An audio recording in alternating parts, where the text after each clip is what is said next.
We got some big news. One of the pieces of news, Fresskowy and Zeph is the coach. He's a assistant coach. He's like a strategic assistant coach, French guy. He's the guy, if you don't remember, who was running it down as Nefiri and got like in trouble with Twitter. Zeph and Fresskowy are both permitted to explore options by Mad Lions. So Fresskowy is cooked. Bro, he's just not good enough for that team. If that team actually has aspirations to win, it looks like the core is pretty solid now. Like Elyoya, Alvaro, Supa, I feel like there's something there. Like Merwin gives them that X factor. He played bad at Worlds, but Merwin has showed enough to be like part of the team this year. I saw a lot of people calling for Merwin's head. I personally think that Merwin adds something to the team. I think without a Merwin on the team just doesn't have... The team is way less scary without Merwin on the team, I would say. So even though Merwin played bad, I think that he's been good enough in his rookie year to deserve to continue playing. But for Fresskowy, when you look at how Fresco plays, he is just limited. Like he's just simply... Like he just doesn't have like the innate talent that you like to see in a rookie. When you look at another rookie, for example, like Jackie's or like Vladdy, even if Jackie's and Vladdy could be like worse in people's mind based off like choking it, it's a big moments. I mean, we saw this mainly from Jackie's. He didn't play great in some big moments sometimes. You could see the raw ability they have, the mechanical talent they have, where you feel like that is something you could grow into. Whereas players like Fresco, it doesn't feel like he'll ever get better at the things that he's bad at. No matter how hard he works, it seems very hard to get significantly better mechanically when you've already been playing league competitively for 7-8 years. I'm not saying it's impossible. I mean, we have seen players that just get it to form. But I think that when you have a player like Fresskowy, what you're really hoping for is that the right type of meta just comes and hits you in the face, which is like a Niski meta, like a Lissandra TF meta. Just one of those metas comes and hits you in the face, and he can actually use his strengths. And if that doesn't happen, he's just going to be worse than other mid laners. People are saying Niski, please. I mean, Niski and Elyoya, I doubt they'll ever play again. I mean, they had pretty public beef, so I doubt they would ever play again. But honestly, like it seems like what this team wants, what Mad Lions wants, is they want somebody who doesn't really do anything map wise. Like they're not looking for that archetype of player, like a Fresskowy and Niski type of guy that is good at playing around side lanes.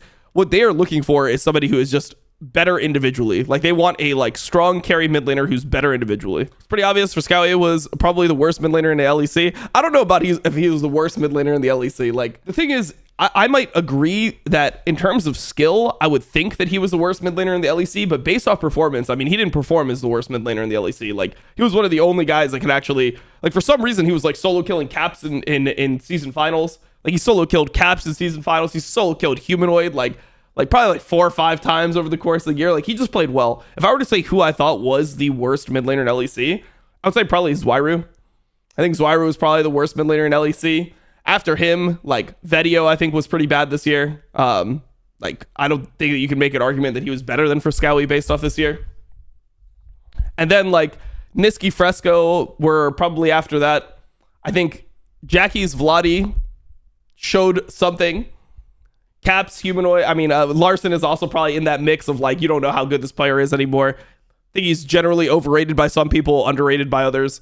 Hasn't been as meta in a long time. But to be honest, I expected more out of Larsson. So Larsson would probably also be in that like tier with Fresco, where it's like you might believe that Larsson is better, but in terms of performance, I think Fresskowy performed better individually, even like discounting the fact that he's on a better team. If you just look at like his lane phases and what he was able to do in the games, it feels like Fresskowy actually does make good plays sometimes, where it felt like Larsson just makes no plays. It just feels like he is just existing and hoping that something good happens and he can carry based off of it. Now the question is who will go to MDK after. Mid lane talent is pretty bad, not gonna lie. Another Spanish league player, Perks, Vedio, import. MDK, Poby, my goat. The thing is, they don't have to go for a Spanish player because Fresskowy isn't Spanish. So they're used to the environment right now of having like one player that's not Spanish. I think what they want on their team is they want like a quad or quid archetype player. A mechanical talent, like Korean challenger, mechanical talent comes in, like challengers is in the Academy League, comes in, is really proficient,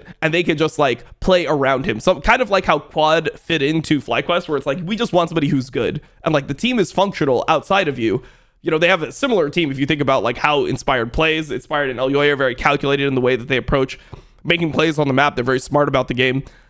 They just want somebody who's good individually, who can like get lane leads and they can kind of just like micro around with the team. They don't need somebody who is trying to create how the team plays. The team has a play style and an identity independent of their mid laner. So all they want is somebody who's just more talented. So I would think that looking for options like that could be pretty interesting.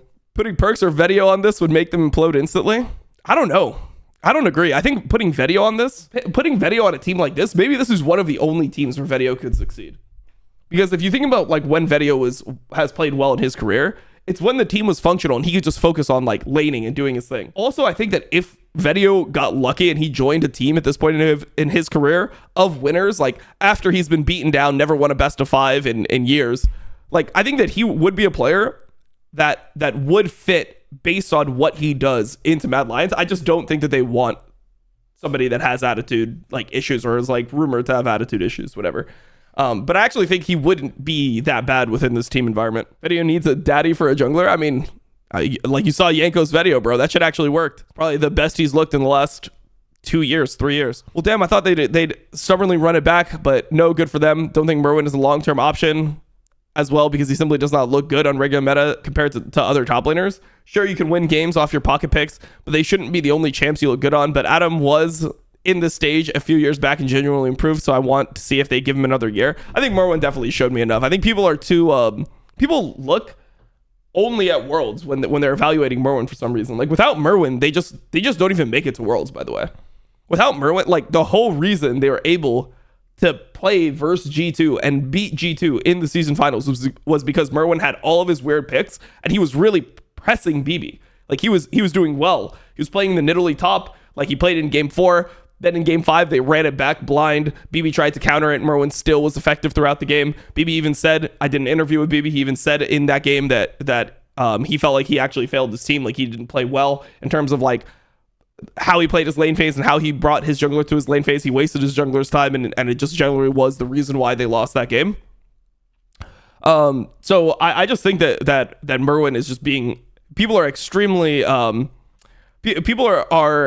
extremely like narrow-minded when they view Merwin. They're just looking only at, and there's a huge amount of recency bias. It's like it's both of those things. They're only looking at the games where he lost on standard picks where he played fine and the issues were other places, and they're attributing those losses to like, oh, you just can't win on those picks. I mean, by definition, if you're playing Cassante, you're going to have a harder time carrying the game than if you're playing, Smolder top or Nidalee top or Varus top or any of these picks. Like that is just facts. That's how the game works. Like if you're playing Cassante, your job is not to carry the game. And I think that the fact that they couldn't win games when he was playing Cassante in summer season comes down to the fact that like they didn't have a carry mid laner. If you have a carry mid laner, then Merwin could probably play more of the champions like Cassante, more champions like Gnar, more champions like Renekton, because his lane phases were fine. Like it wasn't like he's just getting solo killed or he's not doing the right things in the game. It's that they just don't have that threat. They don't have that carry factor on their team when you remove him from that role. I think it's more a deficiency with other players on the team, mainly Fresskowy not being able to carry, rather than Merwin being unable to play those champions. Like he is their firepower. That's a good way to say it. He is their firepower. Fresskowy is not their firepower. So in that sense, if you remove Merwin from being your firepower and then you have Fresskowy sitting there just being okay, like Fresskowy is pretty vegan, bro. Like he doesn't do that much damage in fights. If you go back and you watch some of the fights that Fresskowy has played, like look at some of the fights that Fresskowy plays. He is like the least threatening Tristana with kills you'll ever see. Like what do we have? BDS versus MDK game 3. Like if you look at how this guy played, or is it game 3 round 1 summer playoffs?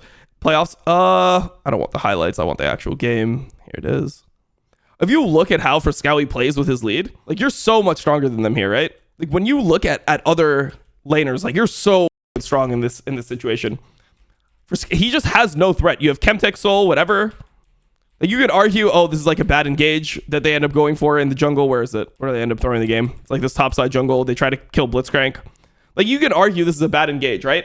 But you know what good carry players do? Good carry players, like if you look at a player like Caps, for example. Watch how Fresskowy plays this. So what is the enemy threat here? The enemy threat is all like Blitz Hook. So Blitz Hook is down. And Blitz is section. Like you're going to have them start like opening up, bro. Like look at this. 3 autos on a ward. Like he's not moving over to hitting Adam. Jumps here. has flash. Like, he's stronger than Ice significantly. He has flash. They don't man up together. Then here, he doesn't flash the hook. Like, you can play that situation. Like, if you're a better mid laner, you can play this situation. Like, even though it's a bad overall play for you, and like Merwin ints and Alvaro ints, good carries salvage situations that are dog shit. We've seen Caps do it a million times, and this is just a microcosm of this problem that he has, where he just looks very fucking vegan. Just think they need more firepower on their team.